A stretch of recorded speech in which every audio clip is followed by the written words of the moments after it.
नमस्कार सगळ्यांना, सारिकाज एज्युकेशनल वर्ल्डमध्ये सगळ्यांचं स्वागत आहे. आज आपण इयत्ता 8वीतील इतिहासातील प्रकरण 4 1857चा स्वातंत्र्य लढा या प्रकरणाचा स्वाध्यायाचा अभ्यास करणार आहोत. आपला प्रश्न बघा. दिलेल्या पर्यायापैकी योग्य पर्याय निवडून विधाने पुन्हा लिहा. पर्याय बघा कोणते कोणते दिलेत. उमाजी नाईक, स्वातंत्र्य समर, लॉर्ड डलहौसी, भारत मंत्री, तात्या टोपे. आपला पहिली रिकामी जागा बघा. स्वातंत्र्यवीर सावरकरांनी 1857च्या लढ्याला डॅश हे नाव दिले. याचं उत्तर आहे स्वातंत्र्य समर. त्यानंतर पुढची रिकामी जागा. रामोशी बांधवांना संघटित करून डॅश यांनी इंग्रजांविरुद्ध बंड केले. उत्तर आहे उमाजी नाईक. त्यानंतर तिसरी रिकामी जागा. 1857च्या लढ्यानंतर भारतविषयी कारभार करण्यासाठी डॅश हे पद इंग्लंडच्या शासनात निर्माण करण्यात आले. उत्तर आहे भारत मंत्री. त्यानंतर चौथा रिकामी जागा. भारतातील संस्थाने डॅश या गव्हर्नर जनरलने खालसा केली. उत्तर आहे लॉर्ड डलहौसी. त्यानंतर आपला पुढचा प्रश्न बघा. पुढील विधाने सकारण स्पष्ट करा. त्यातला पहिला प्रश्न बघा. इंग्रजांविरुद्ध पाईकांनी सशस्त्र उठाव केला. या प्रश्नाचं उत्तर तुम्हाला 7 मुद्द्यांमध्ये लिहायचं आहे. त्यातलं पहिलं बघा. 1803 इंग्रजांनी ओडिसा जिंकून घेतले. ओडिसात मध्ययुगीन काळात पाईक पद्धत अस्तित्वात होती. पाईकांना त्या काळात जमिनी करण्यासाठी दिल्या गेल्या होत्या. त्यावर पाईक उदरनिर्वाह करत, परंतु इंग्रजांनी पाईकांच्या वंशपरंपरागत जमिनी काढून घेतल्या.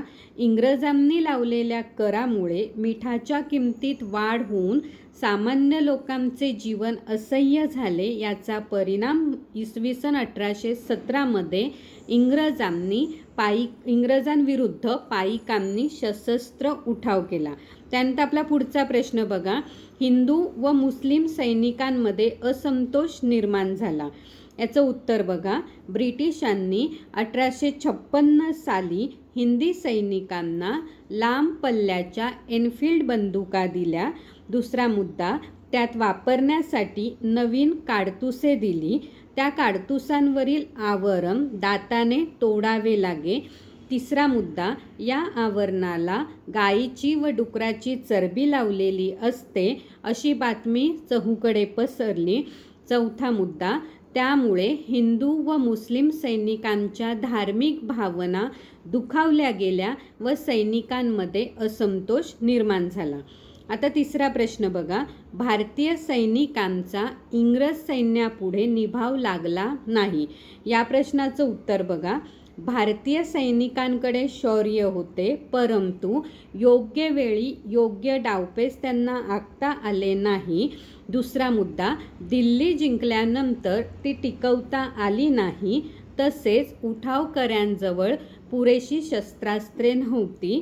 तिसरा मुद्दा. इंग्रजांकडे मोठी आर्थिक ताकद, शिस्तबद्ध सैन्य, अद्ययावत शस्त्रास्त्रे व अनुभवी सेनानी होते. चौथा मुद्दा. दळणवळणाचा ताबा त्यांच्याच हातात असल्याने त्यांच्या हालचाली जलद होत, त्यामुळे भारतीय सैनिकांचा त्यांच्यापुढे निभाव लागला नाही. त्यानंतर आपला चौथा जो प्रश्न आहे तो बघा. स्वातंत्र्यानंतर भारतीय लष्करी तुकड्यांची जातवार विभागणी करण्यात आली. या प्रश्नाचं उत्तर बघा. 1857च्या स्वातंत्र्य लढ्यानंतर लष्करातील इंग्रजी सैन्याचे प्रमाण वाढवण्यात आले. दुसरा मुद्दा. महत्त्वाच्या ठिकाणी इंग्रज अधिकाऱ्यांच्या नेमणुका करण्यात आल्या. तोफखाना हा पूर्णपणे इंग्रज अधिकाऱ्यांच्या ताब्यात देण्यात आला. तिसरा मुद्दा. लष्करी तुकड्यांची जातवार विभागणी करण्यात आली. चौथा मुद्दा. भारतीय सैनिक एकत्र येऊन इंग्रजी सत्तेच्या विरोधात उठाव करणार नाही अशी काळजी घेण्यात आली. आता आपला 5वा प्रश्न बघा. इंग्रजांनी भारतीय उद्योगधंद्यांवर जाचक कर बसवले? या प्रश्नाचं उत्तर बघा. इंग्रजांनी भारताला केवळ बाजारपेठ या दृष्टिकोनातून पाहिले. दुसरा मुद्दा, भारतातील कच्चा माल किती किमतीत घेऊन त्यापासून तयार केलेला पक्का माल भारतीयांनाच जास्त किमतीत विकायचा असे इंग्रजांचे धोरण होते. भारतीय उद्योगातून तयार होणारा माल कमी किमतीत मिळू नये या हेतूने इंग्रजांनी भारतीय उद्योगधंद्यांवर जाचक कर बसविले. आता आपला तिसरा प्रश्न बघा. पुढील प्रश्नांची थोडक्यात उत्तरे लिहा. 1857च्या स्वातंत्र्य लढ्यामागे कोणती सामाजिक कारणे होती? या प्रश्नाचं उत्तर तुम्हाला 2 मुद्द्यांमध्ये किंवा 2 क्रमांकामध्ये लिहायचं आहे. 1857च्या स्वातंत्र्य लढ्याची सामाजिक कारणे पुढील प्रमाणे. पहिला मुद्दा, इंग्रज आपल्या चालीरीती, परंपरा, रूढी यात हस्तक्षेप करत आहे असे भारतीयांना वाटू लागले. दुसरा, सतीबंदी, विधवा विवाह हे कायदे जरी समाजदृष्टीने योग्य असले तरी ते आपल्या जीवन पद्धतीमध्ये हस्तक्षेप करत आहेत अशी समजूत भारतीयांनी करून घेतली. त्यानंतर आपला दुसरा प्रश्न बघा. 1857च्या स्वातंत्र्य लढ्यात भारतीयांना अपयश का आले? या प्रश्नाचं उत्तर तुम्हाला 5 मुद्द्यांमध्ये लिहायचं आहे. यातलं पहिलं बघा. लढ्याचा प्रसार भारतभर झाला नाही. उत्तर भारतात लढ्याची तीव्रता अधिक होती तरीही राजपुताना, पंजाब, बंगालचा काही भाग, ईशान्य भारत हे प्रदेश लढ्यापासून अलिप्त राहिले. लढ्यात भारतीय पातळीवर इंग्रजांच्या विरोधात सर्वसामान्य नेतृत्व निर्माण होऊ शकले नाही. तिसरा मुद्दा, राजे रजवाड्यांनी या लढ्यात पाठिंबा दिला नाही. ते इंग्रजांशी एकनिष्ठ राहिले. चौथा मुद्दा, भारतीय सैन्याला शौर्यापेक्षा डावपेचांची जास्त गरज होती कारण इंग्रजांकडे आर्थिक ताकद, शिस्तबद्ध सैन्य, अद्ययावत शस्त्रास्त्रे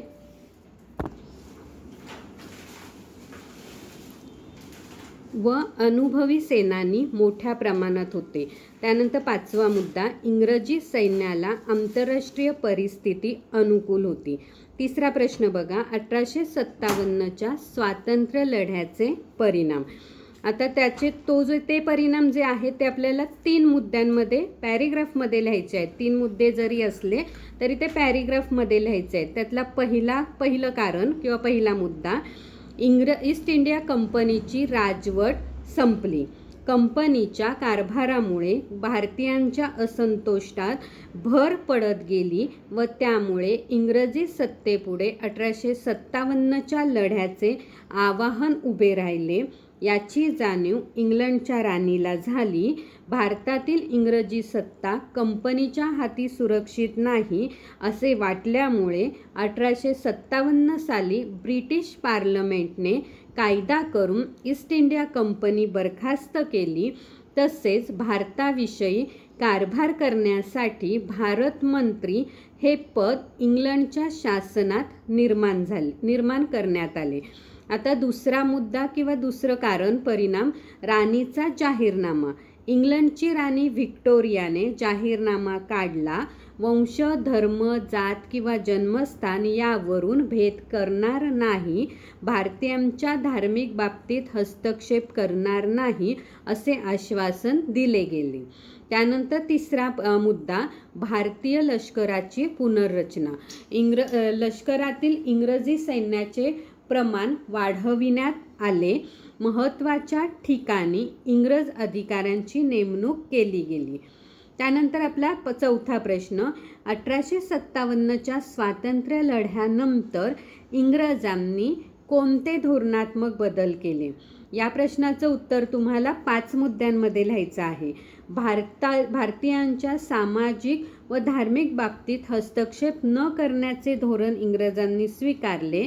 दुसरा मुद्दा, त्याचबरोबर भारतीय समाज सामाजिक दृष्टीने एकसंघ होणार नाही अशी काळजी घ्यायला सुरुवात केली.